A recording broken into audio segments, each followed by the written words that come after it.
Good evening, everyone. Welcome to the March 10th Lebanon Board of Works meeting. Our first order of business will be the Pledge of Allegiance.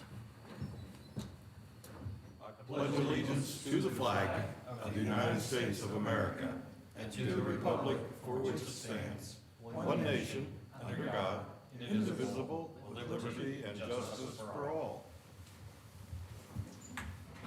All right, move on to the roll call members. Madam Clerk, your roll, please. Mayor Gentry. Here.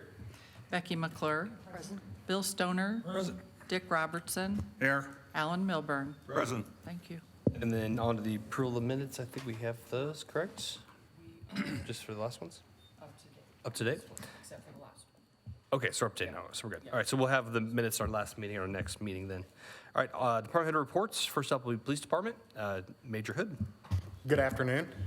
In the time since the last department report, the Lebanon Police Department has responded to 862 calls for service, investigated 34 vehicle crashes, and effected 18 arrests. Those arrests were for the following charges: 8 operating while intoxicated, 4 on warrants, 3 for battery, 2 for possession of marijuana, and 1 theft. In training, LPD members completed LifeVac training. The LifeVac is a portable, non-powered suction device designed to clear the airway of a choking victim. Also, Lieutenant Williamson and Newland and Sergeants Kamaj Robertson and Officer Edmonds attended close-quarter battle training in Jeffersonville. This training emphasizes tactics and techniques for engaging threats in confined spaces and emphasizes quick decision-making, situational awareness, and precise execution. Pending your questions, this concludes my report. Thank you, Major Hood. Any questions for Major Hood from the board? From the public? Thank you, sir. All right, next will be Fire Department, Chief Batts.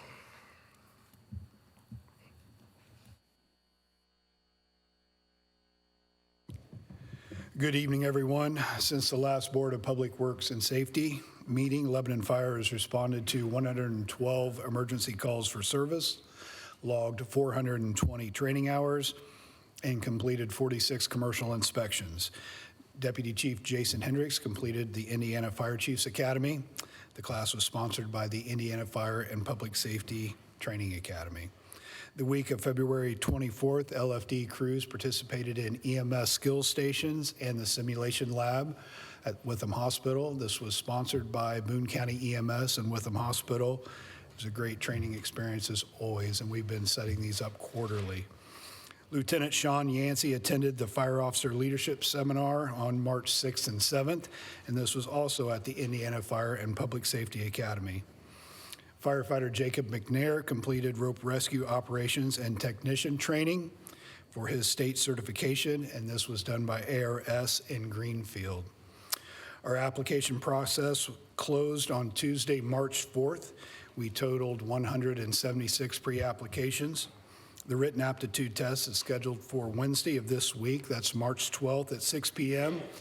at the Lebanon High School Herman B. Wells Room. First board interviews are scheduled for Saturday, April 5th. This week, LFD firefighters are completing live fire evolutions. The training is focused on hose line deployment, search and rescue, and fire suppression. And last, the LFD Merit Board is now set, and in the coming weeks, we will be meeting with them to discuss the completion of the current hiring process. Thank you, Chief. Any questions for Chief Batts from the board? From the public? Thank you, sir. All right, next will be Parks and Recreation. John Messenger. Hey, good evening.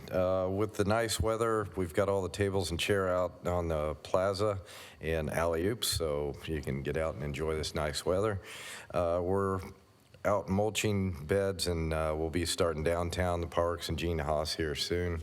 There again, we're also prepping all the beds. So big thing, the parks are full right now, so the restrooms are open at Memorial Park. Both of those will open Abner Longlease tomorrow.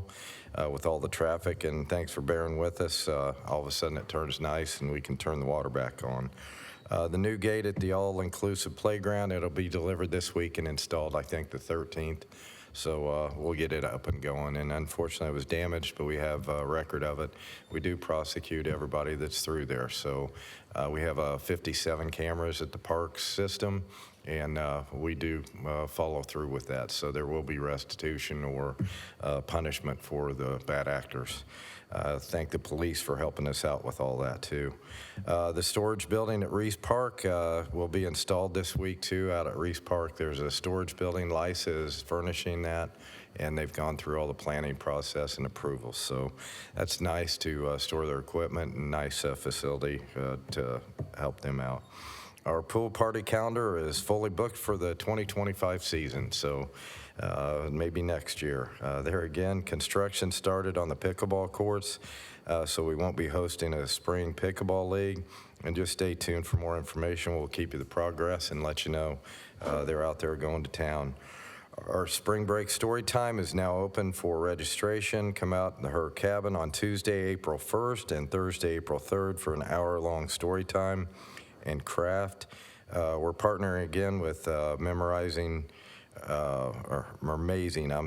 Princess Parties for this event. Each story time will feature a live character. Cost is $5 per child and includes a craft. Our annual Easter egg hunt will take place on Saturday, April 19th.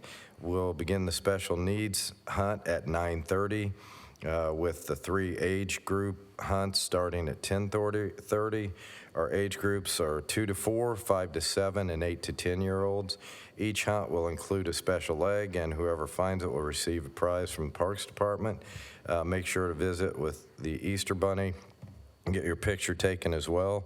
I hope to see you there. We also, just another note on Stone Eater Bike Park, everything is open with the exception of 2 Skills Trail. Just a little bit muddy. We'll have to do some work out there and try and figure out the drainage. They're just a little bit too muddy. They are blocked off for now, so just bear with us. Obviously, the freeze and thaw has stopped that, but there's 2 trails out there that we've got them blocked off, and if you could stay off them, we'd surely appreciate it. Other than that, quite a crowd at all the parks. They're pretty busy. That's all I had. Very good. Any questions for John from the board? For the public? Okay, thank you, sir. Thank you. All right, next up will be Engineering Department, Kevin Krulik. Thank you very much. Good evening. Engineering report for tonight. Let's go around the horn here. Lots of projects getting geared up for spring. I want to touch on a couple of them. Regional detention, we're working on getting that project off the shelf, plans and permits cleaned up and completed on that. And so that we have that potential facility available for borrow sites for road contracts and things like that that are going to be happening in the area later in the spring. So we already have a fund where we were collecting regional detention fees that people would pay. We didn't appropriate anything for this year, so you will be seeing an additional appropriation, and that will come to before the council at the next meeting to appropriate some of those funds so we can fund the additional engineering and permitting on it. Is the council or is it this board in our function as Stormwater Board? I thought it would be the council related to Well, this is technically the stormwater fiduciary? utility as well, though. So, Yeah. So it might actually be this board from Okay. a stormwater perspective. We can verify that. The notices went out, but if we need, we've got time if we need to renotice before, I think it's 10 days before the meeting on the 24th. Yep. So if we need to renotice, because I'm sure the notice said before the city council, so if we need to change that to before the Board of Works / Stormwater Board, we can do that. Yep. I guess, well, we'll look into that, make sure who the fiduciary body that has oversight on that is before we finalize that. But thanks for bringing that up. We will definitely ask. Chadwick Ditch drainage improvements. We have received quotes now for 3 quotes from different engineering firms to look at that work. We've also, per the council's request, have added in mitigation of home site drainage, whether those be downspouts or sump pump lines. We have 3 proposals that we can consider on that if the project is to move forward. Banning Engineering is still the lowest at a design quote of $59,220,000. $59,220. Grant Street, Phase 2. We've got all of our information into NDOT for our construction inspection contract. As soon as we get the okay with them, we can execute that and move that project forward.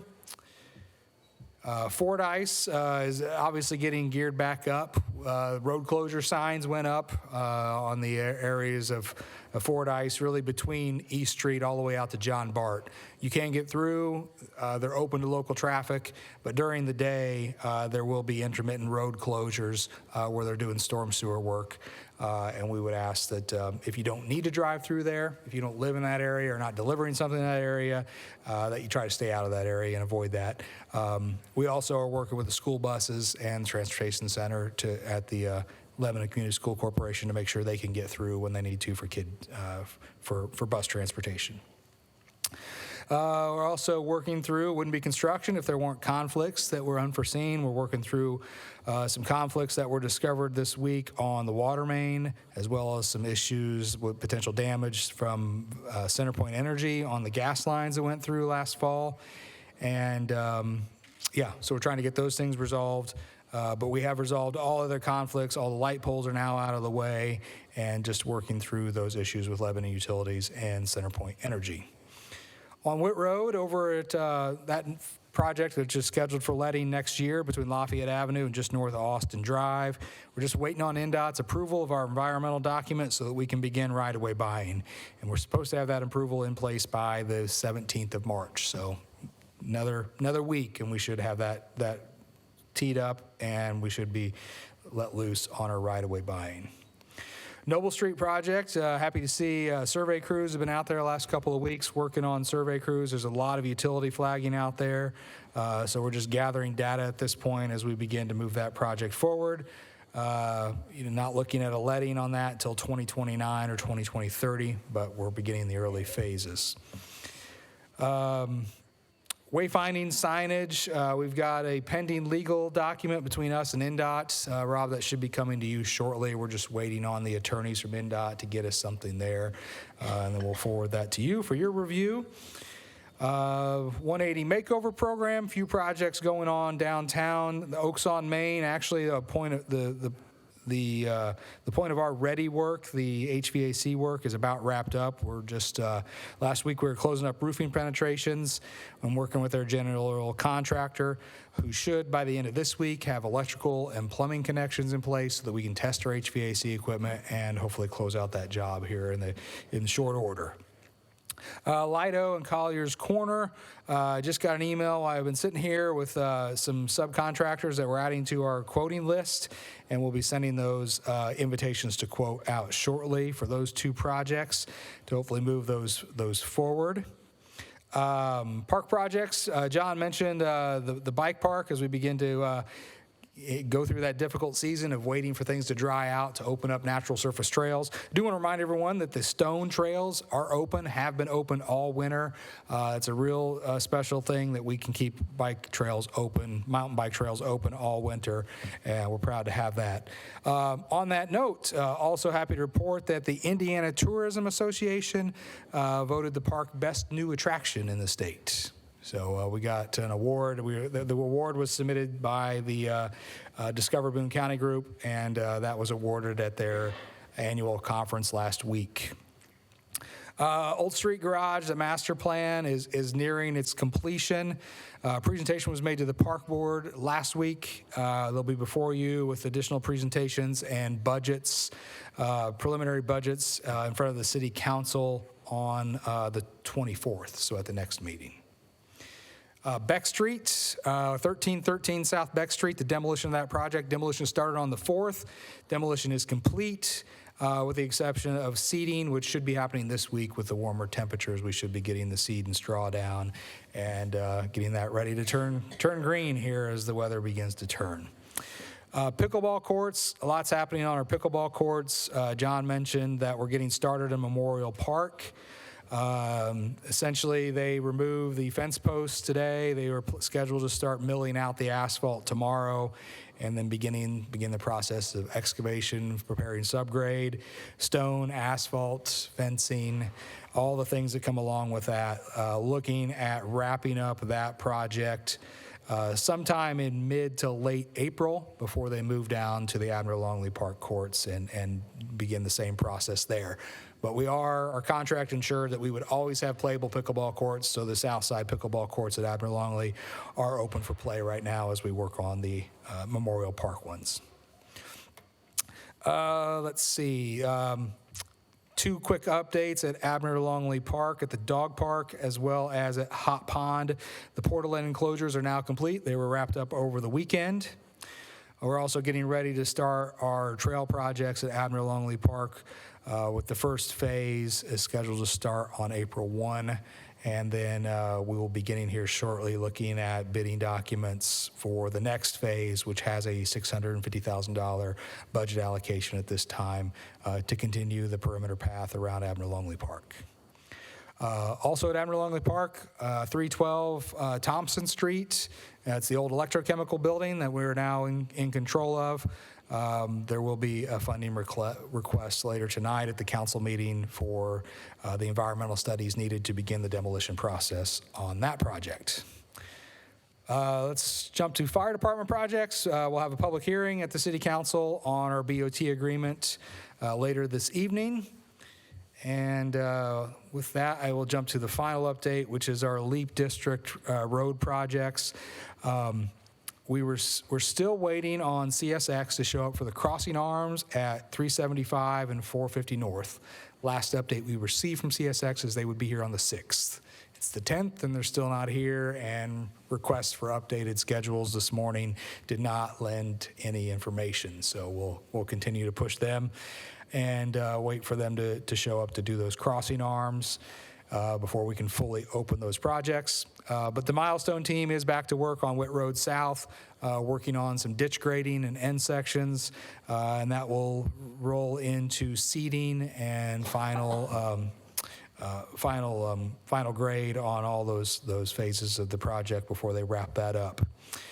A couple other LEAP projects that are getting started. The new interchange at US 52 and 65.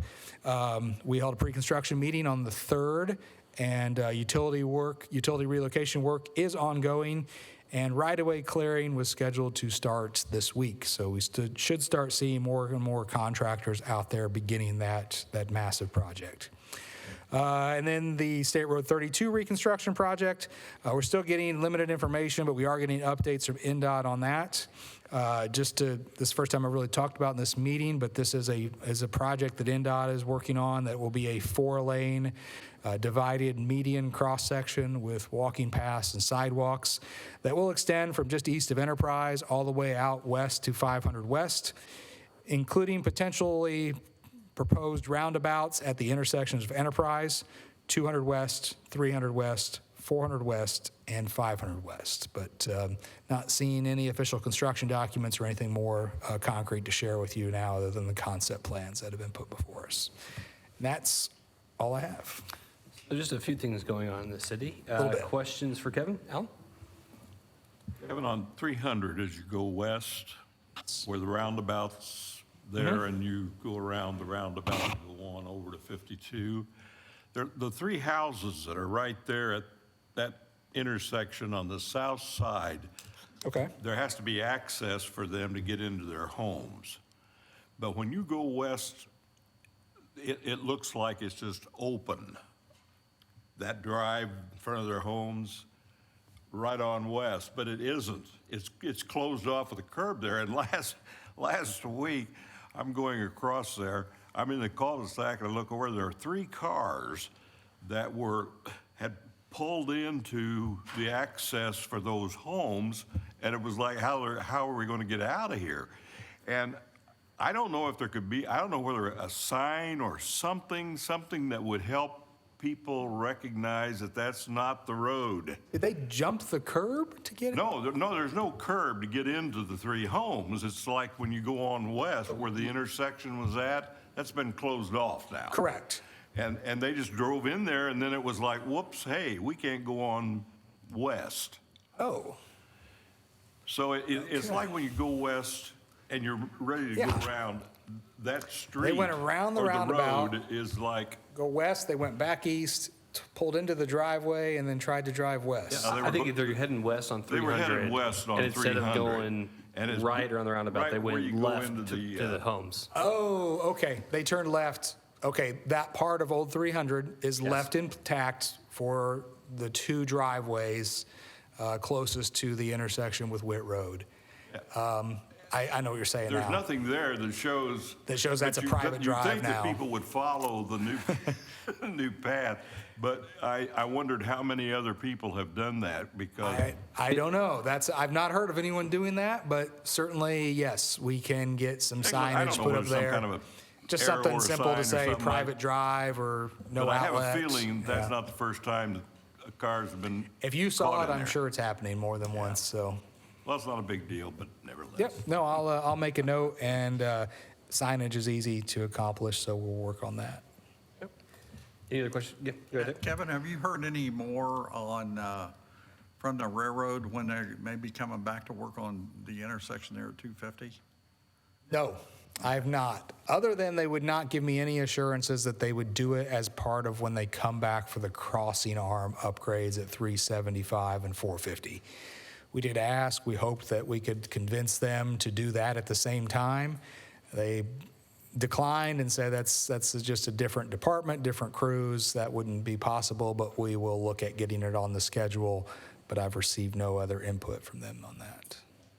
Seems to be more traffic out there today than there was a couple years ago, so, I'm sure there is. yeah.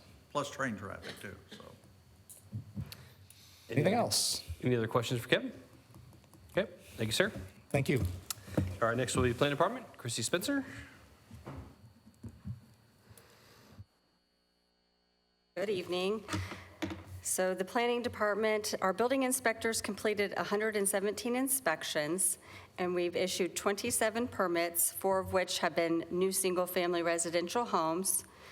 And our code enforcement activity has dropped a little bit. We've had 94 active complaints, and 39 are new complaints. So imagine that'll ramp up with the nice weather, but looks like trash and debris is high on their list, so we'll just keep an eye out. Thank you. Thank you, Christy. All right, next will be Public Works Department, Jason Lawson. Good evening. Since our last meeting, the street department update, the Camp Street crosswalk controllers are now optional as of 3/5. They went ahead and replaced 7 tiger signs, put 7 tiger signs up. They used 4 tons of cold mix, patching potholes, and from the windstorms we picked up, they went and cleaned up trash from the city easements. So the stormwater department responded to 292 locates. They televised the pond inflow pipe at 146 Clover Street. They televised the storm pipe at 628 Fordyce Road for inspection. And per our city's IDEM permit, the BMPs, our city-owned BMPs were inspected. Our 2-week yard cleanup will be April 1 to the 4th and April 7th to the 11th. And then our regular limb and brush schedule, I put at the bottom here. Inspections department, it did 6 SWIP inspections, 7 right-of-way inspections, and fielded 4 complaints. Thank you, Jason. Any questions for Jason from the board? Have we heard it all? We think asphalt plants are going to open up It should be any time. any time now? Yeah. Okay, I know Dave has called once. Okay. So, very good. yep. Just know that hot stuff works better than the cold mix, so, all righty. All right, and don't see Joe for no communications report tonight. So that concludes department head reports. Move on to old business. Nothing on my agenda, anything from the board? Okay. First item up are some policy updates from the Lebanon Police Department. Major Hood.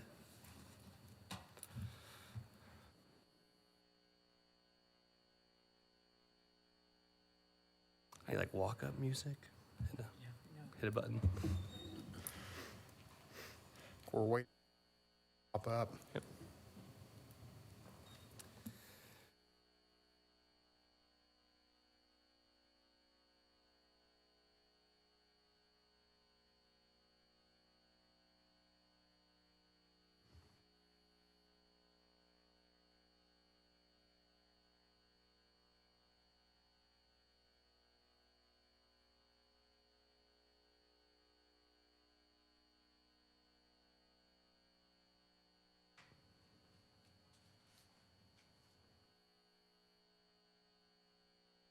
Okay, been since November since we've had to go through a batch of these, so got a few of you for you guys to take a look at. Hopefully answer any questions and seek approval for these policy updates tonight. The first one I want to start with is just going to be a little bit of out of order, but it'll make the next one, I think, make a little more sense, and that's the body-worn cameras policy. This is actually a new policy, but it's all pretty much old content in there. We previously had a policy that was called portable audio video recording systems. What they have done is, I think for clarification purposes, they have renamed portable video audio recording systems body-worn cameras, which everybody I think is a little more familiar with. So a lot of the content's going to look familiar, but you'll see the portable replaced by the body-worn cameras. If you would like to, we can go through this and see if you guys have any questions on there, but there is no specific new content. It is just rebranding the terminology. Any questions on that from the board? No. It's like a pretty easy change. Looks clean. Okay. Next update will make a little more sense having looked at that now, because this particular policy has an update where we are now referring to body-worn cameras and not the portable audio-video recording system. You may see a batch of these come through as we're working through the updates where it's affecting some of the other policies and terminology used, so you will see this updated language. Yep. Okay. Any questions on this particular? Nope, all good.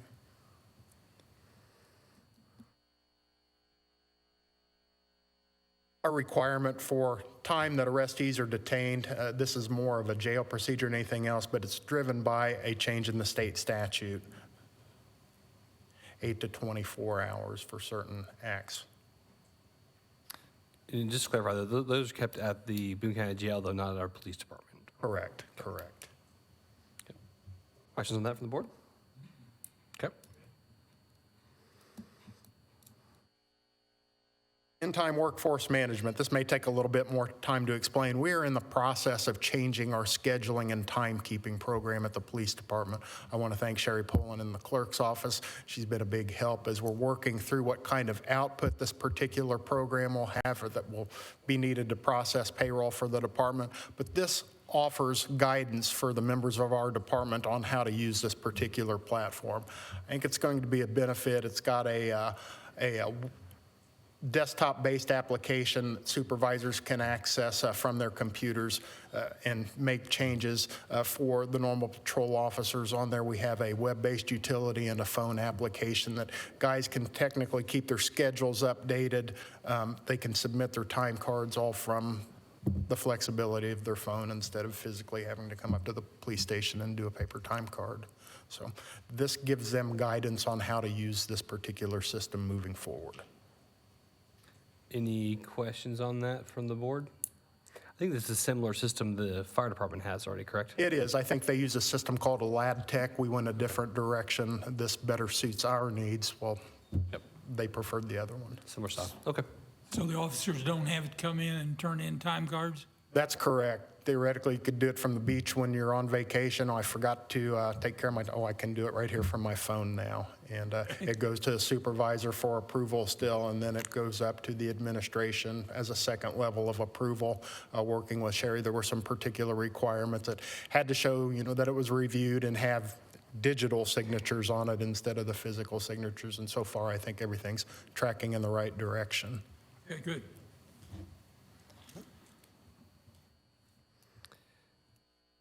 Use of force policy, we have a should to a shall on here, and this is a use of force change.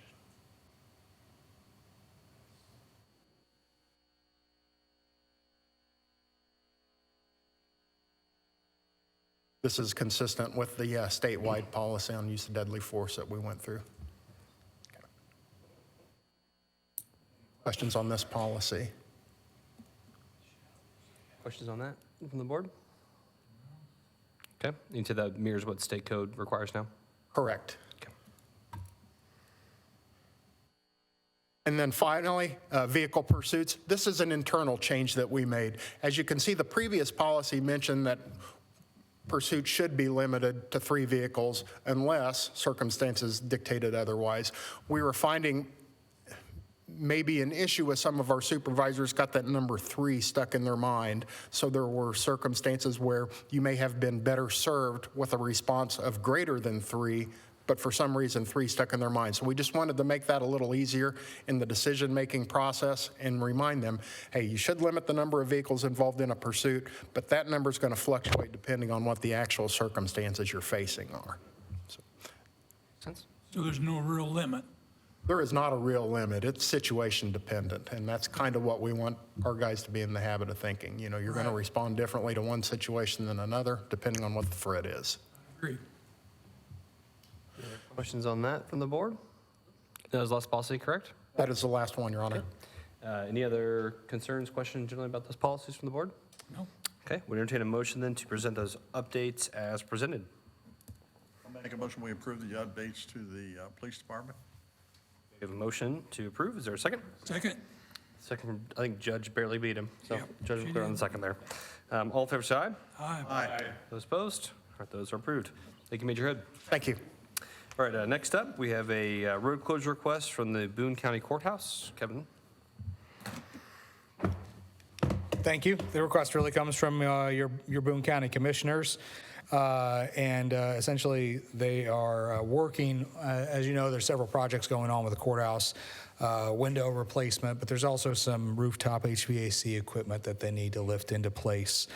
So essentially, they need to set up cranes on the north side and the south side.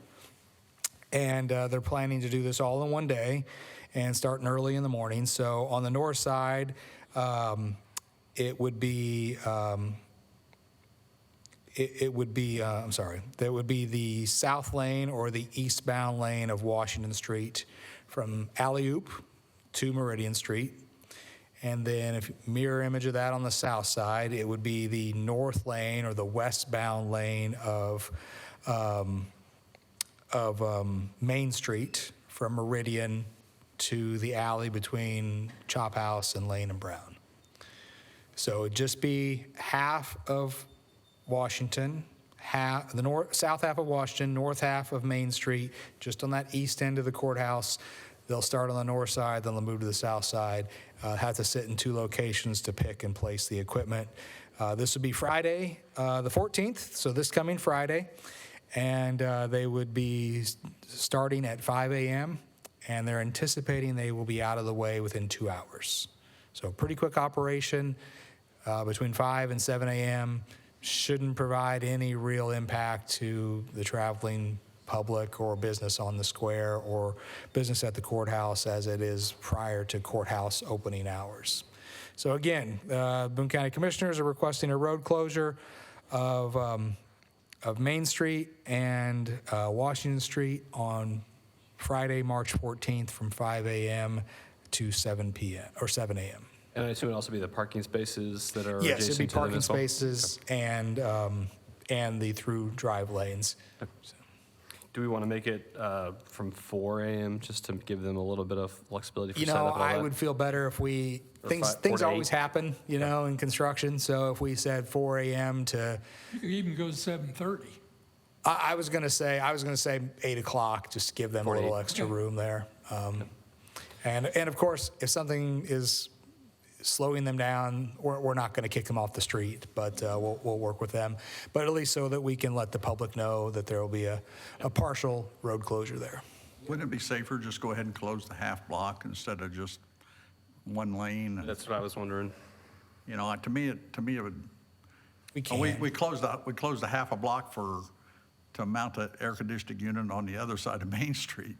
You know, to me, I think it'd be easier to just close the half a block, and that way everybody's safe. as Yeah, opposed- I think a little different on the I know south it's early in side the because they have to morning. lift over the trees, so they couldn't set in the parking spaces. But Yeah. this is, yeah, if you want to make it the half block, there's no problem with that. I would feel safer if it was the whole half block. And if they're done by 7, right, I'd say the vast majority, and I mean, a lot of businesses aren't even open until after 7 No, I a.m. don't, anyway, so. I don't know of any business on the square. Cowan's, maybe the cupboard is open by 7? No, They're not on nobody's that open. side, so. Makes it safer for everybody. I would agree with that. So. Well, it's on their property, so they're not worried about it. It's okay.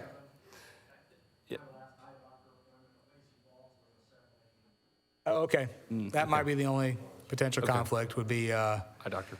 Lacey Boggs and Norman Miller Eye Care. I think they do take 7 a.m. appointments, so. So as long as we keep half block open would be, okay. Okay, I'll make that motion, we approve the commissioner's request for the half-block road closures on Washington Street and Main Street. we have a motion on March 14th from 4 a.m. to 8 a.m.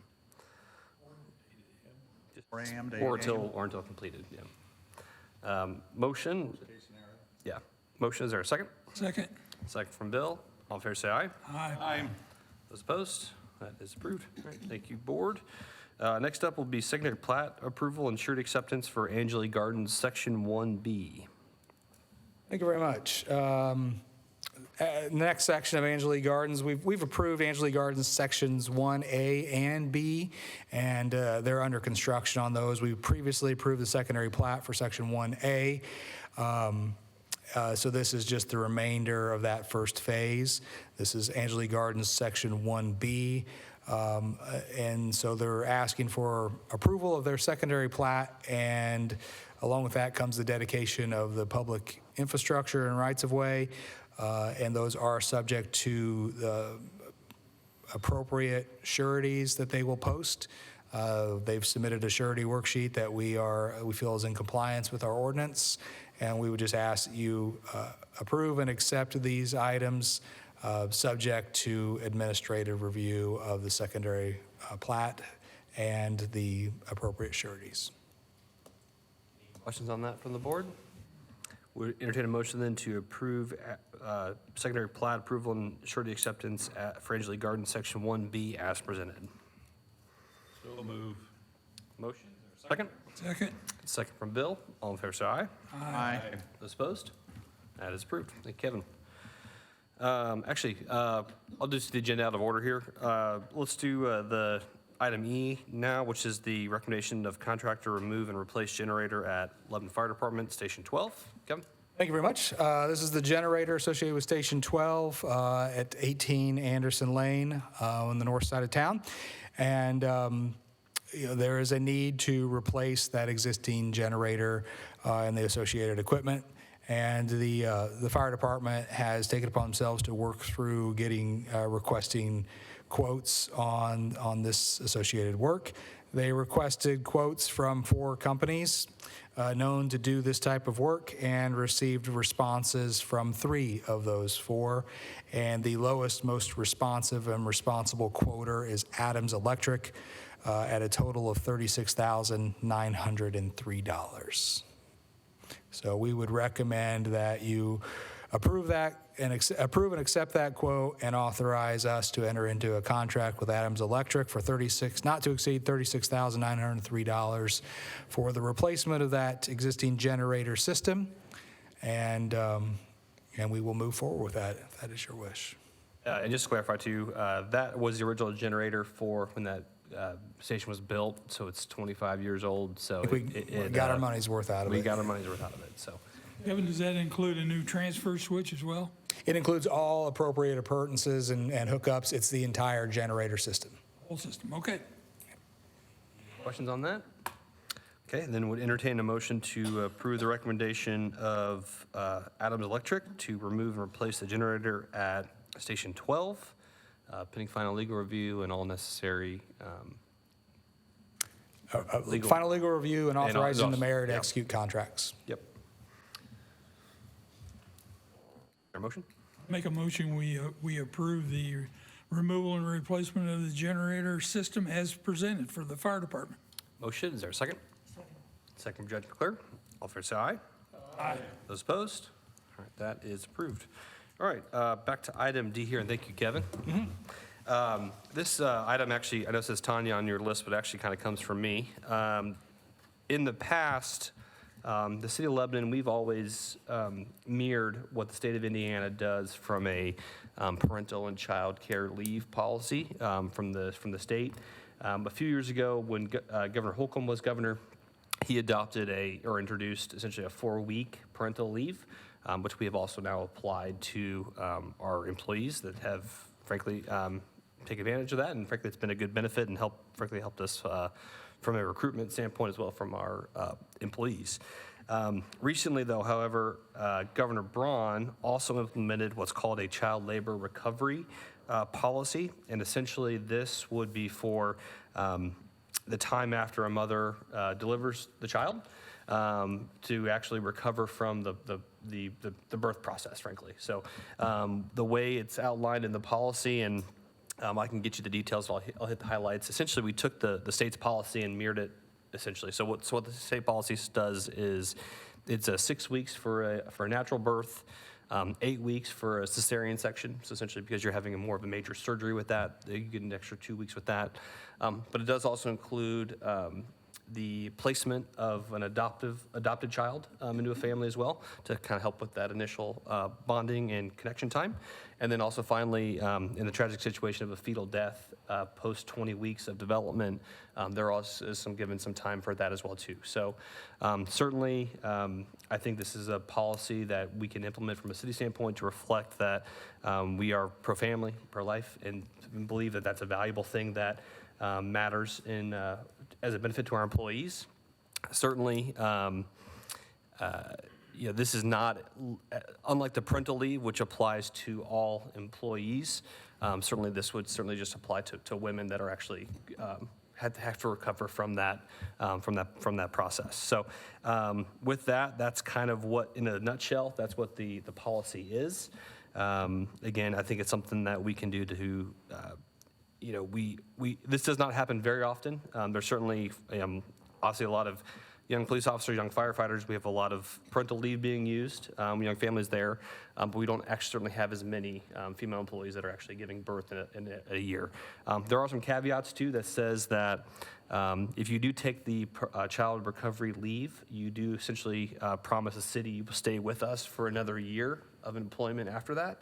And then also, I'm trying to remember my other caveat here, if they do leave early within that year after taking that child recovery leave, they actually would have to reimburse the city for the leave that they took. So either have to do that either through trading in vacation days that they had earned, or frankly writing us a check to recoup that cost to us. So and of course, they'd have to notify their supervisor and clerk treasurer's office as soon as possible to kind of coordinate that leave with that process. So This will be included into our policy handbook. correct. Yeah, this is we have a policy written up, again, essentially kind of outlines what I explained. But yeah, it's really and it also is not, it's provided separately than parental leave, right? So the child care recovery would would happen immediately after, the birth, adoption, or loss of a fetus after 20 weeks of development. It would happen immediately, and then they could then exercise the use of the child care or the parental leave for 4 weeks we have currently in our policy within a 6-month period of the event, right? So again, unless you're the actual person actually that's delivering the child, you would not be eligible for this leave. So does that make sense to everybody? Okay, and again, it just kind of mirrors what the state of Indiana is doing as well too. So obviously we compete a lot of times with the state of Indiana for employees, and certainly we want to make sure that we at least mirror from benefits and support standpoint. So any questions, concerns with that? Okay, then we'll entertain a motion to approve the child labor recovery policy as presented. I'll make a motion that we approve the child labor recovery policy as presented. We have a motion. Is there a second? Second. Second from Dick. All in favor, say aye. Aye. Those opposed? That is approved. Oh, I'm sorry. Can I make an amendment that we would want to make this retroactive to January 1? If that's with consent of the board? Okay, consent? Okay. Consent from the board? Is that all good? Sure. Okay. All right, thank you very much. All right, that concludes, I'm sorry, one more thing. Sorry, Chief. Final item here, item F, which is a surplus item request from the Lebanon Fire Department concerning a lawnmower.